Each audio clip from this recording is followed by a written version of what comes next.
La fumée envahit un Boeing 747 à destination de l'Afrique du Sud.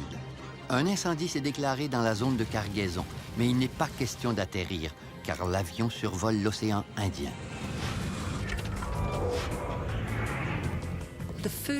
De nombreux Sud-Africains ont dû se demander ce que cet avion transportait. Les passagers suffoquent sous l'effet des gaz toxiques. Request a full emergency, please. Affirmative, that's Charlie, Charlie.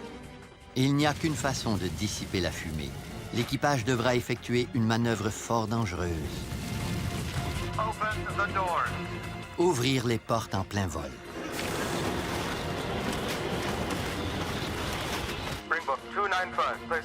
Les pilotes poussent les moteurs de leur avion en flammes. Ils doivent coûte que coûte éviter un amérissage forcé. Springbok 295, places.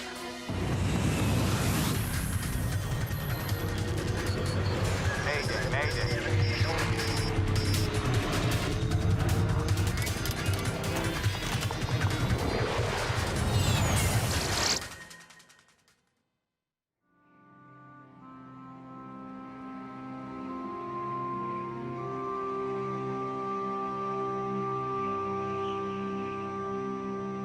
Le 27 novembre 1987, un Boeing 747 de South African Airways décolle de Taïwan pour rentrer en Afrique du Sud.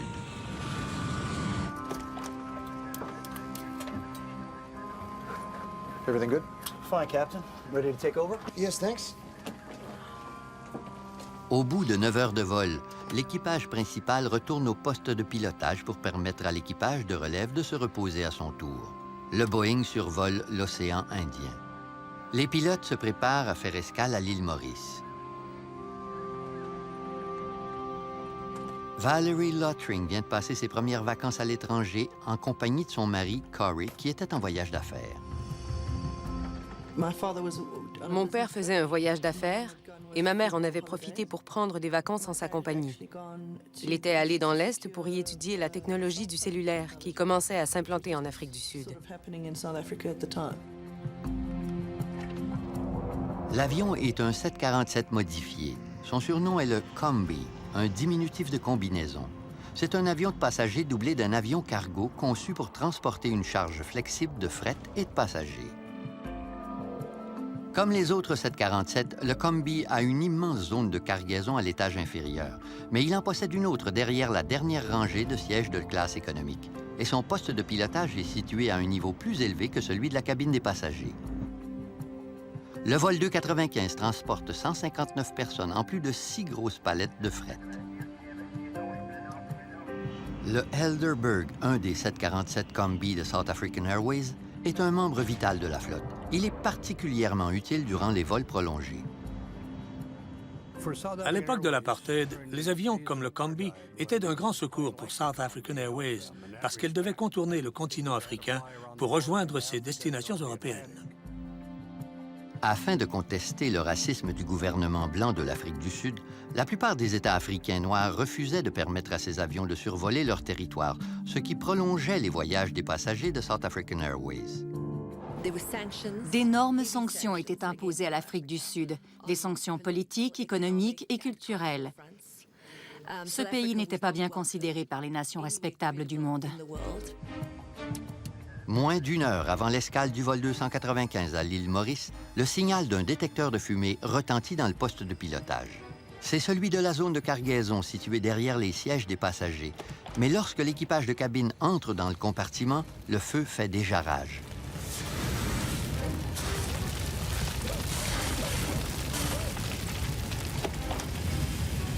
It's bad. Shall I get another bottle over there? Yeah, hurry. Read out the fire checklist for us, please. Durant les alertes d'incendie, l'équipage doit suivre une liste de vérifications normalisées pour éteindre le feu. The breaker popped as well, huh? We'll check the breaker panel as well. L'incendie dévore le câblage électrique, provoquant de nombreux courts-circuits. Move as far forward as you can. Mais il y a un problème plus pressant. Les passagers commencent à suffoquer. Duct isolation valve switches, open. Pack valve switches, all open. Recirculating fan switches, off. Selon la liste de vérification d'incendie, les pilotes doivent atterrir à l'aéroport le plus proche, mais il est situé sur l'île Maurice à 300 km de distance. Impuissant, le commandant Ace envoie un des membres de l'équipage technique aider les agents de bord à maîtriser le feu.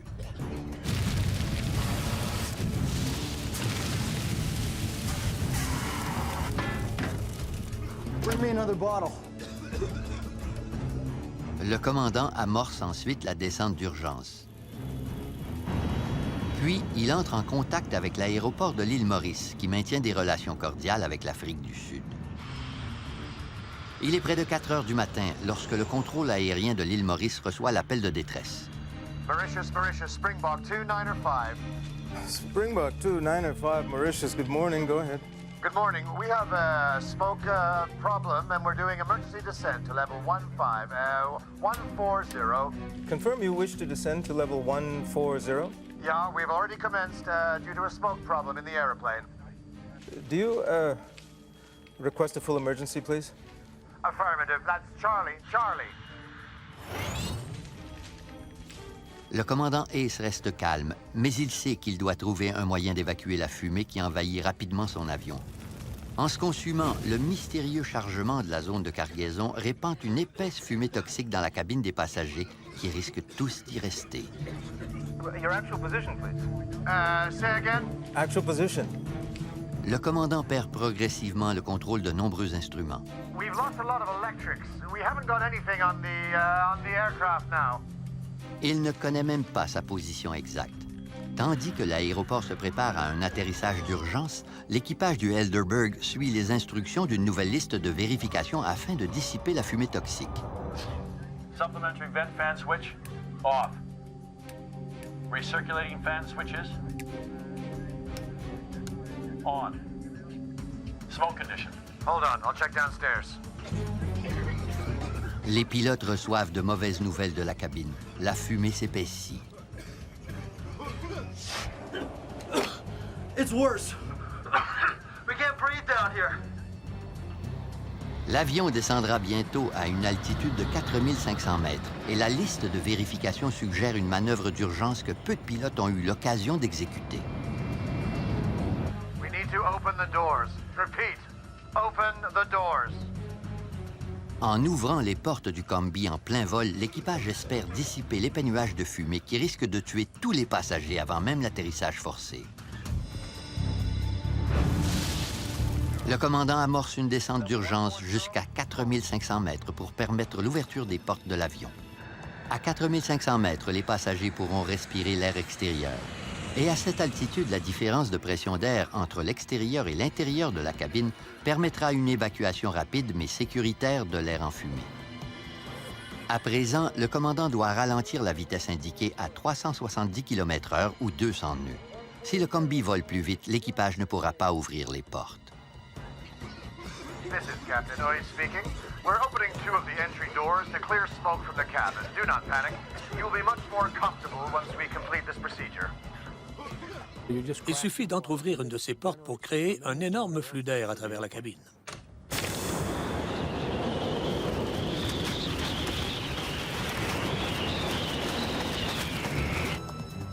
Blazin' Springbok 295. We've opened the doors to see if we can... we should be okay.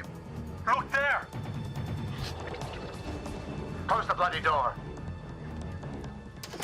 Joe, switch up quickly. Then close the hole on your side. La fumée envahit maintenant le poste de pilotage qui ne dispose d'aucune porte pour l'évacuer.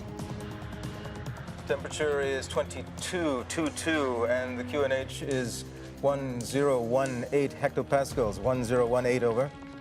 Le contrôleur aérien donne au commandant de bord toute l'information dont il aura besoin pour effectuer un atterrissage forcé.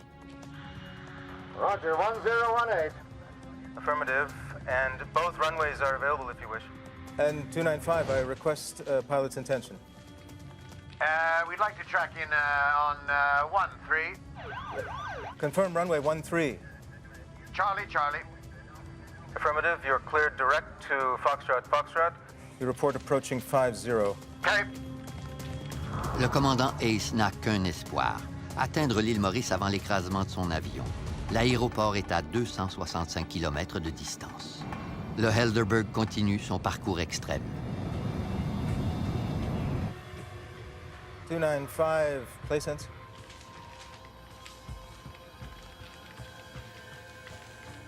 À 4h08, un des appels du contrôleur aérien demeure sans réponse.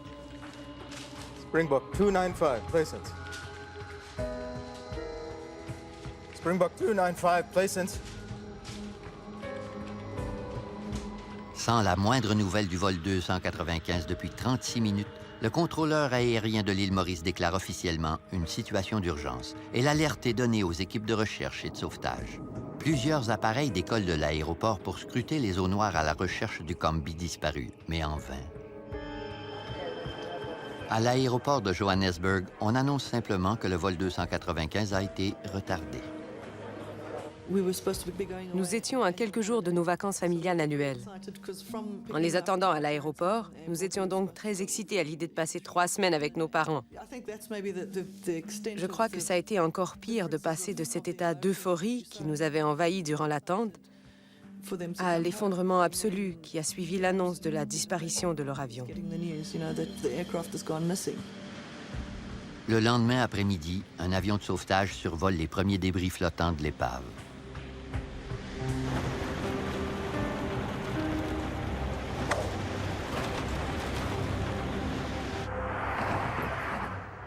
Rennie Vansell, le patron du Bureau de sécurité aérienne de l'Afrique du Sud, est affecté à l'enquête.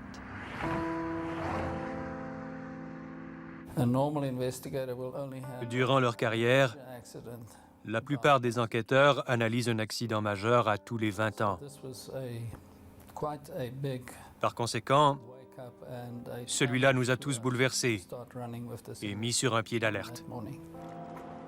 Les sauveteurs retrouvent 8 corps près des débris, tous en fort piteux état. Vers 14 heures, on a appris qu'ils avaient découvert des débris et une nappe de pétrole. Cette nouvelle nous a confirmé l'accident du combi.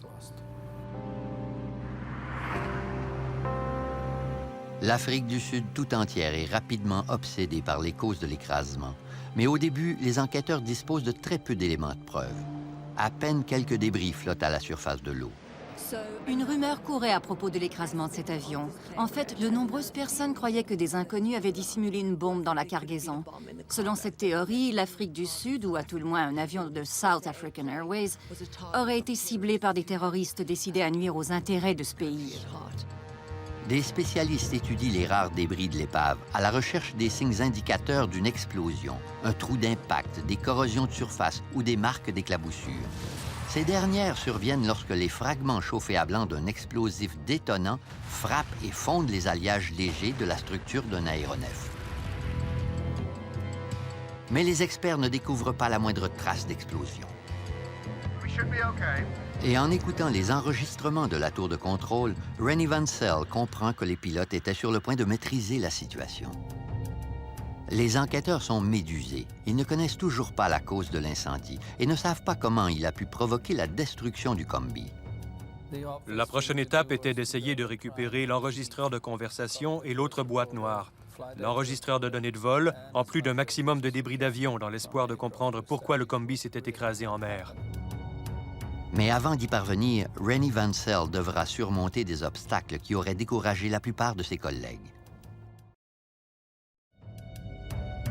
Rennie Vansell doit retrouver les débris du vol 295 de South African Airways. Malheureusement, l'enquêteur ne connaît pas l'emplacement exact de l'épave sous-marine. Elle aurait pu sombrer très loin des débris flottants. Un remorqueur de sauvetage américain reçoit le mandat de retrouver l'épave et de récupérer les 2 enregistreurs. Mais Roy Truman devra se hâter. Les boîtes noires sont toutes deux dotées d'émetteurs de localisation ou bouées acoustiques actives et leurs piles ne dureront pas éternellement. La pression venait du fait que les bouées acoustiques des 2 enregistreurs de bord transmettaient un signal, mais qu'elles le feraient pendant 30 jours seulement.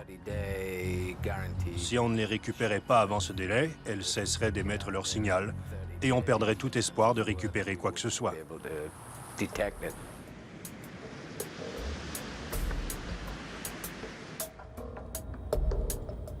Lorsque tout l'équipement nécessaire est enfin acheminé jusqu'à l'océan Indien, il ne reste que 7 jours avant l'épuisement des piles.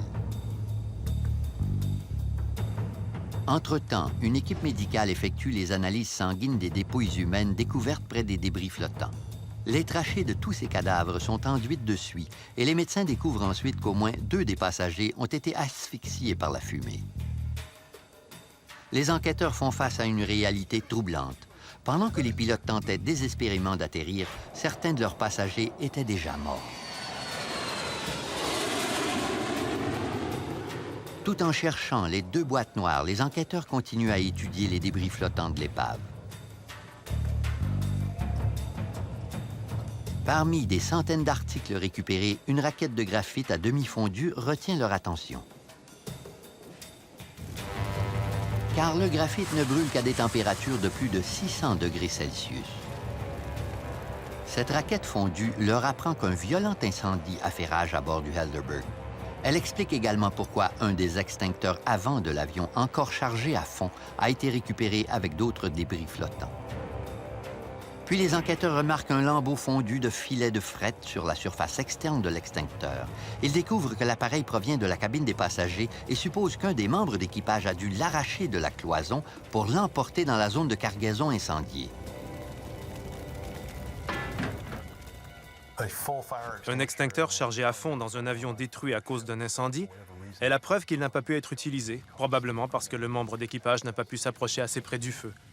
Et la présence de métal fondu sur cet extincteur témoigne, elle aussi, de l'intensité de l'incendie. Qu'est-ce qui aurait donc pu transformer le Helderberg en véritable brasier? Les enquêteurs entrevoient 2 possibilités, un câblage électrique défectueux ou bien un mystérieux colis. Ils découvrent également que durant l'escale de Taïwan, un douanier a effectué une inspection non planifiée d'une partie de la cargaison sans y trouver le moindre article douteux.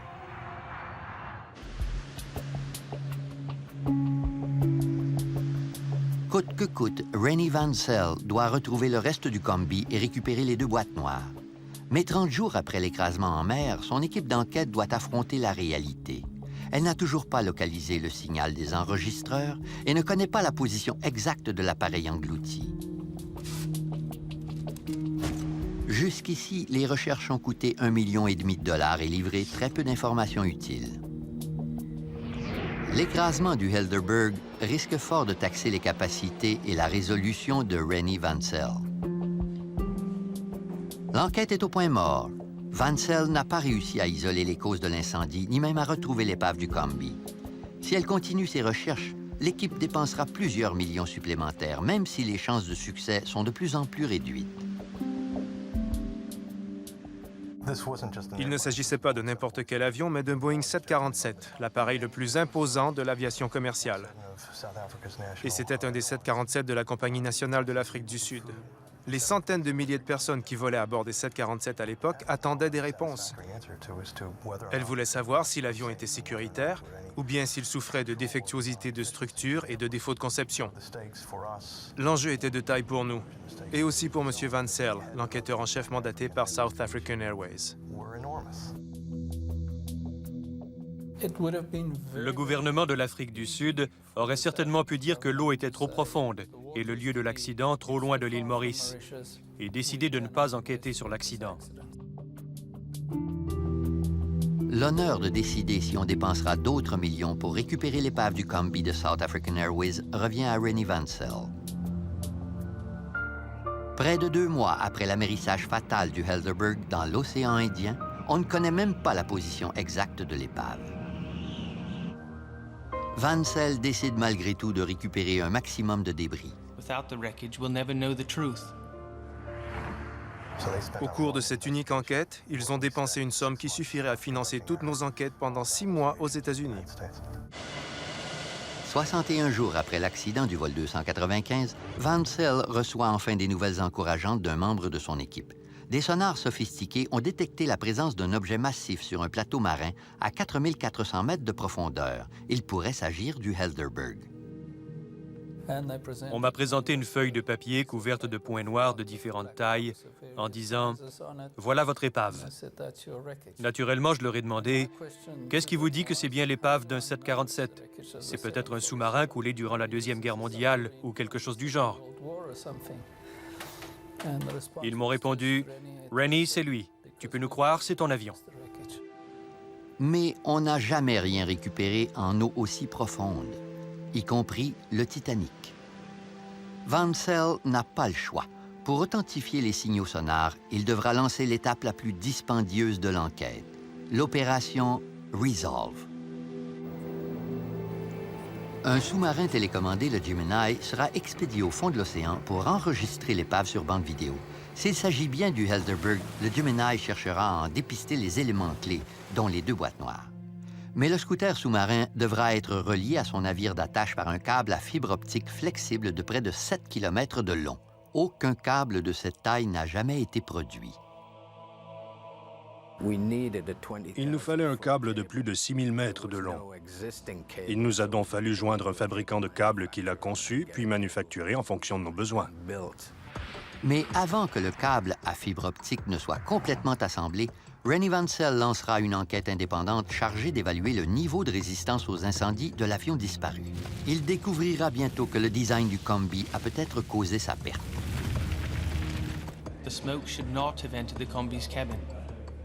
L'enquêteur en chef de l'équipe américaine, Barry Strouch, se rend au bureau principal de Boeing dans la ville de Seattle afin de vérifier les épreuves d'attestation du Combi en prévention d'incendie. Strouch apprend que, conformément aux règlements fédéraux, la résistance au feu du Boeing avait été éprouvée par l'embrasement d'un ballot de feuilles de tabac à son bord. Durant l'épreuve, un technicien était entré dans la zone de cargaison pour éteindre l'incendie, mais la fumée n'avait pas envahi la cabine des passagers. Elle ne s'était pas propagée et le feu avait été rapidement éteint. On parle ici de la mise à l'épreuve qui a conduit à l'attestation du Boeing. Durant l'accident du vol 295, ça n'a pas fonctionné comme prévu. Il ne s'agissait pas d'un incendie contenu, accompagné d'un peu de fumée immédiatement repoussée au plafond par des ventilateurs. Dans leur zone de cargaison, il y avait des palettes de fret. L'incendie a pu grossir considérablement avant de dégager beaucoup de fumée. Les emballages de plastique du fret ont alimenté le feu, tout comme le carton et les matières d'emballage dont les palettes étaient remplies. En théorie, le design du Combi devrait empêcher la fumée de pénétrer dans la cabine de l'avion puisque la pression de l'air y est légèrement plus élevée que celle de la zone de cargaison. Dès l'ouverture de la porte séparant les 2 sections, l'air de la cabine devrait donc envahir la zone de cargaison en éloignant le danger des passagers. Mais les enquêteurs décident de mettre le design à l'épreuve. Ils mettent donc le feu à une grosse palette de fret afin de reproduire les conditions à bord du Helderberg. Le brasier est beaucoup plus intense et la température plus élevée que lors de l'épreuve d'attestation de Boeing. Les enquêteurs découvrent ensuite qu'une flamme plus intense a un énorme impact sur l'air de la zone de cargaison, car lorsqu'on ouvre la porte de communication, la fumée envahit la cabine des passagers. Durant ces essais, Boeing s'est servi de feuilles et de ballots de tabac. Mais l'incendie du vol 295 était très différent, car le feu généré durant l'épreuve d'attestation des Combi avait surtout produit une bonne quantité de fumée. Durant l'incendie, une intense chaleur devait régner dans la zone de cargaison.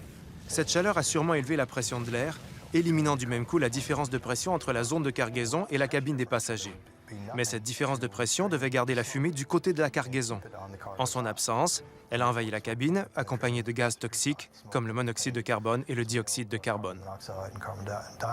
Puis les enquêteurs font une découverte encore plus accablante. Tandis que la cabine des passagers s'emplissait de fumée, une liste de vérification obligeait l'équipage technique à remettre les ventilateurs de recirculation de l'avion en marche. Cette manœuvre était calculée pour dissiper la fumée de la cabine après l'extinction de l'incendie. Recirculating fan switches. On. Cette manœuvre a peut-être causé la mort des passagers. Ces ventilateurs aspirent l'air flottant au-dessus du plafond de la cabine et dans la zone de cargaison pour le recycler dans la section des passagers. Le niveau de monoxyde de carbone était extrêmement élevé. Je dirais même mortellement élevé. On a retrouvé un corps qui occupait le siège installé juste en dessous de l'ouverture d'aspiration de ventilateur de recirculation. La teneur de son sang en monoxyde de carbone était de 66 %. Personne n'aurait pu y survivre. En suivant la liste de vérification, les pilotes ont peut-être soufflé des gaz toxiques dans la cabine des passagers. En fait, la plupart des passagers ont probablement été asphyxiés avant l'écrasement en mer. Aucune des listes de vérification du 747 Combi ne prévoyait les problèmes spécifiques du Helderberg. Une zone de cargaison incendiée et une cabine de passagers enfumée. La liste de vérification d'évacuation de la fumée tient pour acquis que l'incendie est déjà éteint. Dans de telles circonstances, la descente à 4200 mètres et l'ouverture des portes d'entrée sont des manœuvres appropriées. Elles permettent de sortir la fumée de la cabine et fournissent un air respirable aux passagers incommodés. Mais si l'incendie n'a pas été éteint, l'ouverture des portes alimentera le feu en faisant circuler de l'air frais et en augmentant sa provision d'oxygène. À notre avis, c'est ce qui s'est produit. Le feu n'a jamais été éteint et tous les efforts déployés par l'équipage pour régler le problème ont probablement empiré la situation. Les enquêteurs se rendent compte que l'extinction d'un incendie dans la zone de cargaison d'un Combi est une tâche bien plus difficile qu'on ne l'aurait cru.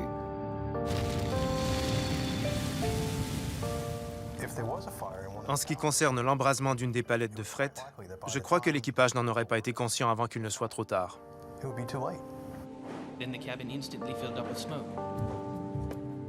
Rennie Vansell ne sait toujours pas ce qui a pu déclencher un incendie aussi violent. Comment le brasier s'est-il allumé et pourquoi l'avion a-t-il ensuite péri en mer? Les réponses reposent au fond de l'océan Indien. Mais les travaux préliminaires dureront plusieurs mois. L'équipe de récupération a besoin d'un câble à fibre optique suffisamment long pour permettre au Gemini d'atteindre la profondeur requise. Le 23 septembre 1988, le Gemini commence sa descente historique. Pour la première fois, des scientifiques contemplent des images enregistrées dans les profondeurs de l'océan Indien. Les biologistes de la vie marine sont fascinés par la découverte de nouvelles espèces uniques au monde. Certaines des choses que nous avons vues sur le plancher océanique étaient vraiment incroyables. Exactement un an après son écrasement en mer, on retrouve enfin le Helderberg. D'une profondeur de 4400 mètres, le Gemini renvoie des images incontestables. Il s'agit bien de la carcasse du Combi de South African Airways. C'était incroyable de voir tous les éléments d'un énorme appareil dispersés sur une zone de 8 à 10 km². Vraiment incroyable. Le coûteux pari de Vansell semble porter fruit. La descente vers la carcasse du Helderberg représente un véritable triomphe pour lui et son équipe. Mais il ne suffit pas de retrouver quelques débris. Un an après l'accident fatal, l'enquêteur en chef espère encore mettre la main sur le précieux CVR, l'enregistreur de conversation de poste de pilotage. Un des principaux objectifs de l'opération Resolve était la récupération de l'enregistreur de conversation. Nous tenions vraiment à savoir si l'équipage de cabine avait rapporté une explosion au commandant de bord et si on lui avait clairement expliqué la situation à l'arrière. Les membres de l'équipe de récupération filment le fond marin sur bande vidéo pendant des centaines d'heures. Imaginez-vous errant sur un terrain de football avec une lampe de poche qui illumine une surface d'environ 1/10 de mètre carré. Il fait nuit et vous cherchez la boucle d'oreille qu'un des joueurs a perdue durant le match. Ça correspond à peu près à nos recherches sur le plancher océanique. Puis, un matin vers 9 h, une image attire l'attention d'un des techniciens. Go back for a second. We might have passed. On vient enfin de découvrir la boîte noire. There, that's it. That's it right there. Michael, we found it. We found it. Ça a été un moment très gratifiant. Nos recherches étaient fructueuses. Nous avions enfin atteint notre but. Le Gemini peine durant 5 heures pour ramener la boîte noire du fond de l'océan. Mais pourra-t-elle répondre aux questions de Rennie Vansell?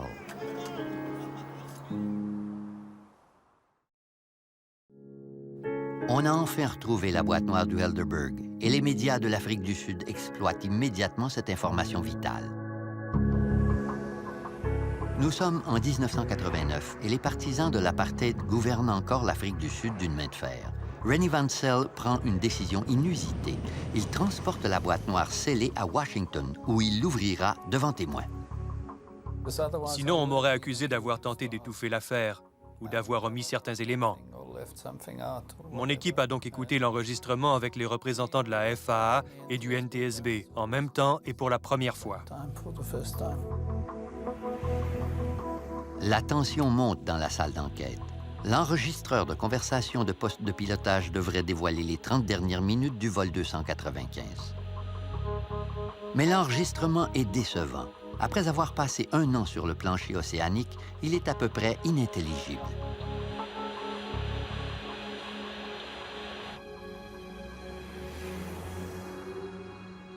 J'ai passé le pire moment de ma vie dans une salle d'écoute aménagée dans les locaux du NTSB.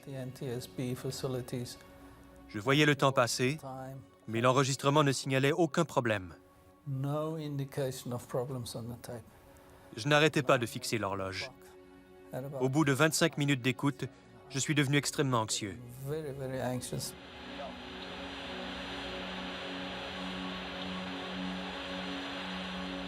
Pendant 28 minutes, la bande audio ne dévoile rien d'important. Puis, la situation se transforme. Tout de suite après, la sonnerie d'alerte du CVR s'est déclenchée et on a pu entendre environ 1 minute d'informations pertinentes avant la fin de l'enregistrement. En temps normal, la boîte noire enregistre les derniers moments d'un vol, mais le vol 295 fait exception. Cette fois, les enquêteurs entendent plutôt le début de la catastrophe avant que l'enregistrement ne prenne mystérieusement fin. Rennie Vansell espérait en apprendre davantage. Néanmoins, il a obtenu des informations cruciales. 14 secondes après le signal d'alerte, les disjoncteurs de l'avion se sont mis à sauter.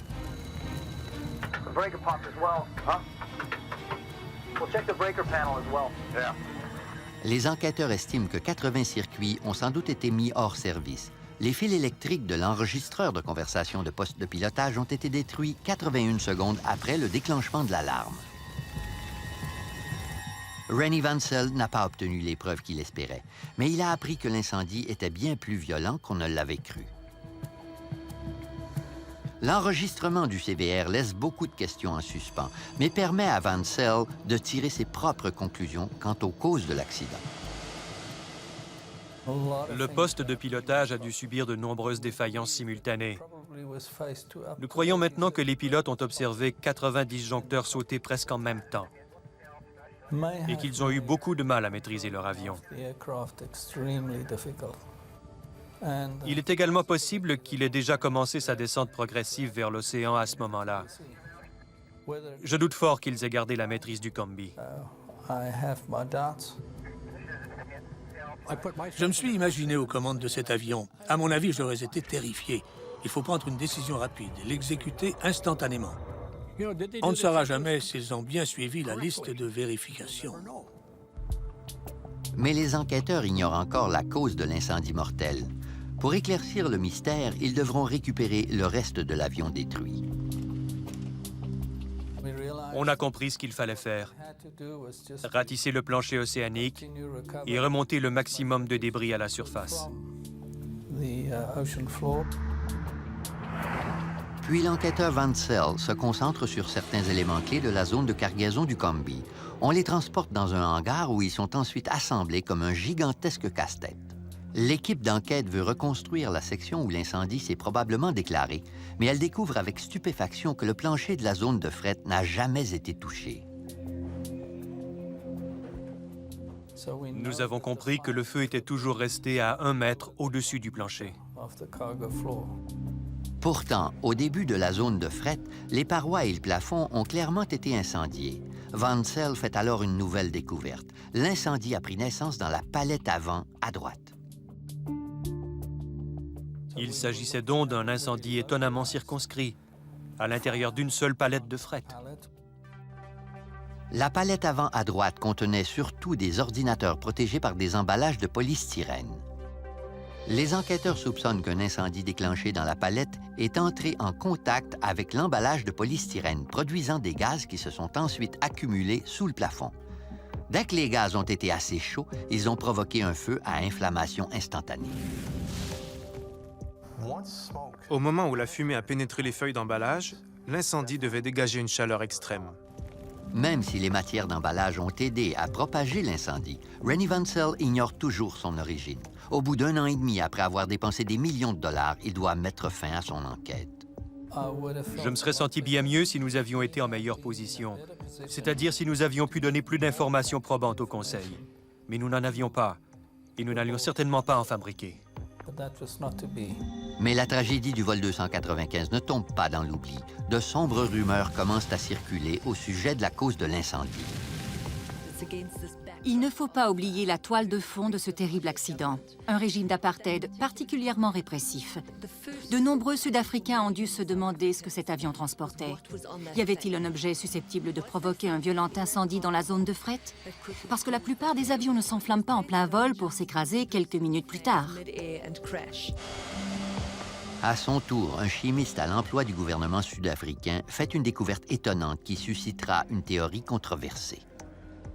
Il s'agit d'une particule de fer microscopique accrochée au filet de nylon trouvé près de la palette incendiée, et elle présente un profil unique. Les marques laissées sur le métal fondu au contact de l'air indiquent qu'il a été projeté à une très grande vitesse. Cette découverte peut invalider la théorie selon laquelle l'emballage de polystyrène serait à l'origine de l'incendie. C'était un incendie de type très différent, qui semblait posséder sa propre source d'oxygène. Songez plutôt aux cierges merveilleux qui sont indépendants en matière de carburant et d'oxygène. Nous croyons qu'un matériau de ce genre a déclenché l'incendie du Combi. Un spécialiste britannique des incendies et des explosions examine ensuite le revêtement extérieur de l'avion, juste au-dessus de la palette incendiée. Il découvre un autre élément de preuve en faveur de la nouvelle théorie. Le revêtement extérieur du Combi a atteint une température maximale de 300 degrés Celsius. Il est très difficile de brûler le fuselage d'un avion en plein vol à cause de l'effet frigorifique de l'écoulement d'air sur son revêtement extérieur. David Klatzrow est l'un des nombreux experts qui doutent encore de l'origine de l'incendie fatal. Des substances qu'on ne transporte normalement pas à bord d'un avion, et surtout d'un avion de passagers, devaient être à bord. À mon avis, il ne s'agissait aucunement de matières d'emballage traditionnelles, comme le bois, le carton ou le plastique, mais de matériaux inhabituels, qui ont leur propre source d'oxygène et sont capables de produire un feu à inflammation instantanée, et qu'on ne transporte donc pas à bord d'un avion. D'abord parce qu'ils sont généralement instables, et ensuite parce qu'ils résistent aux méthodes éprouvées d'extinction d'incendie. D'après le manifeste de cargaison, les seules matières dangereuses à bord du Combi étaient les batteries des ordinateurs, mais certains croient que le Helderberg transportait des marchandises clandestines. À l'époque, l'Afrique du Sud était sous le coup d'un embargo international sur les armes, mais le pays était aussi en guerre contre l'Angola. L'Afrique du Sud n'était pas autosuffisante, et lorsqu'elle devait importer des produits d'un autre pays, elle utilisait parfois South African Airways comme transporteur de fret. Le gouvernement utilisait aussi sa ligne aérienne commerciale pour transporter secrètement des substances illégales. Elle était sous sa protection et personne ne posait de questions. Les médias alimentent les soupçons en suggérant que le gouvernement sud-africain utilisait des avions de passagers pour importer secrètement des armes. À l'époque, la société Arms Corps était le fournisseur d'armes et de munitions de l'Afrique du Sud. Entre autres, le gouvernement avait besoin de meilleurs systèmes de roquettes, ou plutôt d'un système plus efficace pour contrer la force de frappe aérienne de l'Angola. Et les systèmes de roquettes de ce type utilisaient le perchlorate d'ammonium comme agent propulsif principal. À mon avis, c'est ce que le Helderberg transportait ce jour-là. L'enquête officielle ne conclut pas que le Combi transportait des armes illégales. Mais les rumeurs persistent, et plus de 10 ans après l'accident, les théories de conspiration forceront un nouveau gouvernement sud-africain à rouvrir l'enquête.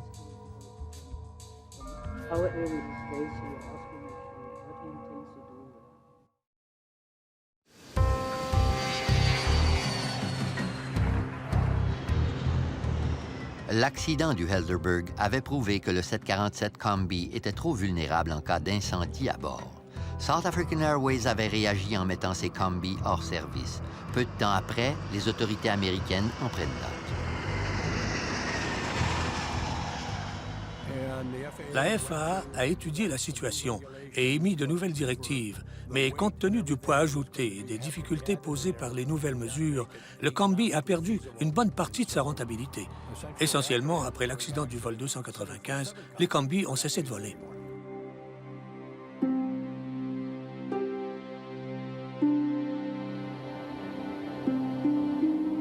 On a rendu hommage aux 159 victimes et on leur a même érigé des monuments commémoratifs. Mais de nombreuses familles n'ont jamais oublié la tragédie. J'ai besoin de savoir pourquoi j'ai perdu mes 2 parents à l'âge de 14 ans. Je sais que rien n'a été prouvé, mais bien des éléments indiquent que tout n'était pas net à bord de cet avion. À mon avis, il transportait probablement des marchandises clandestines. 10 ans après l'accident, le nouveau gouvernement de l'Afrique du Sud forme une commission chargée de reprendre l'enquête. La commission Vérité était avant tout chargée de dévoiler les atrocités de l'apartheid, mais elle devait aussi examiner le rôle joué par South African Airways dans le contournement des sanctions internationales et établir si l'écrasement du Helderberg n'était vraiment qu'un épouvantable accident. En 1998, la commission Vérité et Réconciliation en arrive à une conclusion controversée. Elle déclare que le contenu du manifeste de cargaison n'aurait pas pu provoquer l'incendie. La commission a suggéré que l'écrasement était le résultat d'un incident suspect. La commission Vérité et Réconciliation a exposé les failles de la version du gouvernement précédent au sujet de l'accident. Si aucun élément de la cargaison n'a causé l'incendie, comment s'est-il déclenché? Et dans le cas contraire, qui a entreposé le colis mortel dans la zone de fret?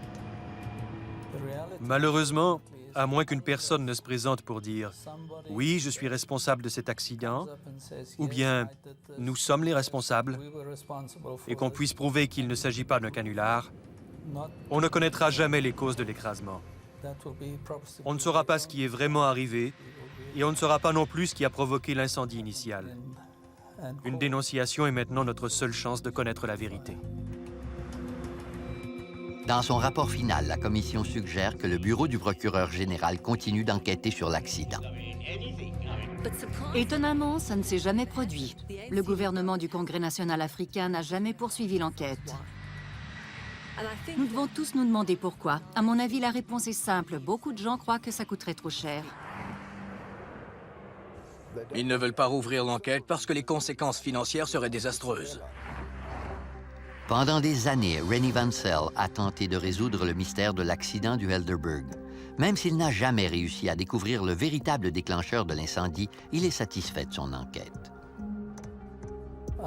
À mon avis, notre équipe a fait un excellent travail dans des conditions et des circonstances extrêmement difficiles. Ce que nous avons fait n'avait jamais été fait auparavant. C'était un travail de pionnier, mais nous sommes doublement frustrés de ne pas avoir découvert la source d'ignition et de savoir que nous ne la connaîtrons probablement jamais. Je crois que certaines personnes savent exactement ce qui est arrivé à cet avion. Je crois aussi qu'ils justifient leurs actes par l'état de guerre où notre pays se trouvait à l'époque. Ils étaient persuadés d'agir dans l'intérêt de leur pays.